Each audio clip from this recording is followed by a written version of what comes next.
What we rep, Lafayette, Jeff, Broncos, let's go. All cash, no brakes, LJ for air, let's play. What we rep, Lafayette, Jeff, Broncos, let's go. All cash, no brakes, LJ for air, let's play. What we rep, Lafayette, Jeff, Broncos. Welcome to Week 5 edition of the All Gas No Brakes podcast. To my right is Head Coach Pat Shanley. Another win over the Harrison Raiders, 47-26. Yep, yeah. Tell you, go into that environment, it's a tough place to win. We got down early, played about as poorly as we could early, put our defense in bad positions early. But to our kids' credit, man, there was no panic. We started getting rolling there, in that second quarter and really didn't let up. So a lot of really good things going on Friday night. But anytime you can go to Harrison, get a win, it's big for your program. It's big for our community. And I'm just really, really proud of our kids and our coaching staff to go there and get a win. So speaking of playing early but playing better later in the game, let's talk about Tristan Barrett. Yeah. So Tristan kind of settled in. Harrison's defense came out in something that they had not shown this year. A little bit different, a lot of man coverage type stuff, which, again, they hadn't really shown. They were trying to take away, some of the things that we do well. I'm sure that's why. So, again, it took us a drive or two to really kind of diagnose what we're doing. Coach Warner up in the booth did a great job of dialing up some hitters. And, again, Tristan went out and executed what Coach Warner was dialing up. Let's get to that power and lightning duo in the backfield. That is Tavares Fernandez and Marquise Atkins with 4 touchdowns again, and that's after another week where they had 5 touchdowns. Right. Yeah, they complement each other well. And our third back, Des DeShazer, is really, really good too. He's a kid, that's always ready, and he practices really well. He's really talented, another senior. Marquise and Tavares are playing at a high level. But they're playing at a high level because we're blocking really well in the box. Our offensive line continues to get better and better each and every week. We're really, really proud of those guys. But the tailbacks, man, Marquise Atkins, senior, I think he's got 11 touchdowns, which is 10th in the state right now. Tavares is lightning in a bottle. He's really, really explosive. And, again, Dez is somebody that I'm sure we're going to see a little bit more of as the season progresses. For sure. And now let's get on to the defensive side of the ball. First guy I want to really get to is Aiden H here. I mean, you get, first of all, 6 sacks as a group for the D-line, and then 4 from Aiden. Yeah, school record, 4 sacks. I don't know. I think he had – I don't know how many TFLs he had. He's second in the state right now with 6 sacks. I think what impresses me the most about him is just how hard he plays. He practices hard. He plays hard. He's got a relentless motor, and I think our defense really kind of takes on that same personality. They're relentless in their pursuit, relentless in their finish. And that group of guys plays really, really hard. They've done really, really well against the run the last 3 weeks. You take the Chittard game out of it, and we've done really, really well. This week's going to be a big test. Richmond does run the ball well, but again, the last 3 weeks, our rush defense has been playing at an elite level. Speaking of beating Harrison, you're 14-4 against your county rivals. Yeah. If you date back to 2017, really since Greg Dunkel's been here, and the second year of our staff being together, we're 14-4 against McCutcheon and Harrison, which is a 78% winning percentage. Certainly something we're proud of. I mean, again, those are proud programs. You want to beat your county rivals. Those are important games. It's important. We want our kids to come back here and live in this community and serve our community, and they're going to be working and living in the same place of guys they played high school football against. And those conversations, being an old-timer myself, and being friends with a lot of the guys that I played against, those bragging rights and stuff, it's pretty cool to have that. So yeah, we're proud of our track record, but, those guys are always working to make gains on us, so we got to make sure we're continuing to keep our foot on the gas in everything that we do in our approach as well. So I was always told this quote, and it's coaches are always looking forward to next year, even during the season. So with the JV and freshmen sweeping Harrison and McCutcheon, how does that look to you, Coach? Well, again, it's something we're proud of, but we're a developmental program. We really value the football that we play on Saturday. I guess last night was our freshman game got moved to last night, but we are watching that tape.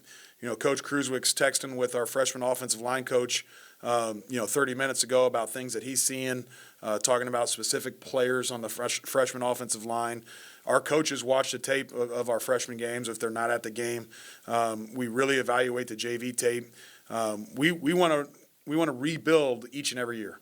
We don't want to reload. Our community deserves a program that's winning year in and year out and playing at a high level year in and year out. So, we make sure, and our coaches, again, do a great job of busting their butt and working hard and studying that tape and making sure that we're developing every player within our program, not just on the field, but also as young men and as people. And then on the next week, we play the Richmond Red Devils, start of conference play. Yeah, so their head coach is in his second year. They run the triple option really, really well. You look at statistically, they're holding opponents to 4 yards per rush. They have had 9 takeaways on the season. They've limited opponents to 13 explosive plays with 20 yards or more. They look way more organized, way more disciplined than maybe what they had in previous years. So they're definitely making progress. I think there's some talk out there about our conference. We're proud members of the NCC. And, we are going to play the teams that are on our schedule, and we're going to respect the teams that are on our schedule. Not only in how we play, but how we prepare. So, Richmond, again, you can see the progress on tape. Those guys over there are doing a good job. They really did look improved from the last couple of years on the film. They have a win going into this year, and in the last couple of years they didn't really come in with going to win. But how do you attack an opponent? They haven't scored on us in 4 years. Yeah, again, it's we told our players this week is really, we got to prepare for our opponent, but we really, like every week, stick to our same process. So how we game plan, how we grade our film, how we game plan on Sundays, our approach on Mondays, and how we prepare for an opponent, how we get things fixed from the previous week, it's not changing, right? Our approach and our process is the same, regardless of who we're playing. We want our players to prepare regardless of the opponent like it's week 15, like we're getting ready for a state championship game, right? And if we practice that way, if we lift that way, if we train that way, if we study film that way, if we treat our recovery that way, then it's really irrelevant, right? Each and every week who we're playing, right? And again, we're going to respect our opponents, but our focus is and will continue to be ourselves and making sure that what we are doing, the things that we are doing is done at an elite level.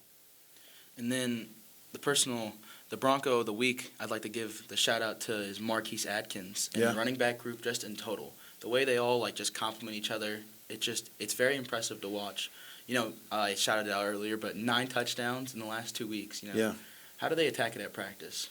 They get after it. Yeah, Coach Travis McGuire does a great job with that group. Obviously, bringing Reggie over from Purdue and his first year of coaching and teaching at Tecumseh, he's been a great addition to our staff.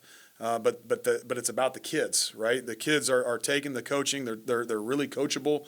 You can get anytime you get offensive skill guys, sometimes you got to guard against the disease of me and guys being stat heads. That group doesn't have that. Really, any of our groups do not have that. They are very supportive of each other. They celebrate each other's success. The 3 seniors in that group really take to heart bringing the younger guys along. I mean, we've got a stable coming through. We think we've got guys in 8th grade. We've got a really good freshman running back, and then we've got 3 at the JV level that all complement each other well too. So it's a position group we're really high on and a group that works really, really hard. They practice really hard, and they're just really, really good kids. And then the defensive shout-out of the week is just going to go to the D-line again because, with all the hurries and all the sacks and the TFLs, the way they get after it every time, they just get off the ball and they just want it. Yeah, we challenged him this week to get pressure on Nikoloff. He's a great quarterback. He's very mobile, and we felt like Harrison was going to throw the ball a lot. We kind of had that feeling going in, and they did. So we wanted to get Nikoloff off platform and not let him get comfortable back there. But our D-line, led by Coach Henderson, Coach Craybaum, and Coach Brian Price. You talk about that position group and those coaches. Coach Henderson was a state champion at Warren Central, played at Purdue. Coach BP played in the NFL for 6 years. Coach Craybaum played at Michigan City, played collegiately.